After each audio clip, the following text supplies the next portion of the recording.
Hey guys, it's Christy with WTI. Have you ever went to use your hose in the summer and it's a knotted up mess? Well, I've got a great solution. So this is a hose holder by Tossbiss, and it's freestanding, which I love. It's a 4-point system. You push it into the ground and simply hang your hose on it, which is exactly what I needed. I didn't want to have to drill into our house, and I didn't want one of those crank style hoses because those are the ones, for me anyways, that have ended up in a knotted mess. So this was a great solution for what I was looking for. This has 3 coats of rust prevention on it, which is great because it's going to be outside in the elements, so you know it's going to hold up to that. It also holds up to 100 feet of hose that is 3/4 inches thick and up to 70 pounds. So virtually any hose that you want, unless you're a fireman and you're using a fireman hose, it's going to hold the weight that you need.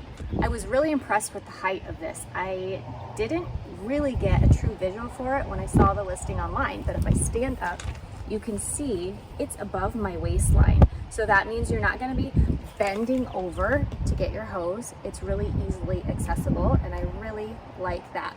It has 3 anchor points, so your hose isn't sagging. It's very secure on here. I really like it. It's made such a difference. Before, our hose was just laying on the rocks. So you can see it looks much cleaner now that the hose actually has a place to hang. So if you're looking for the perfect hose storage solution like I was, I would definitely recommend this hose holder by Tossbiss. And that's my point of view.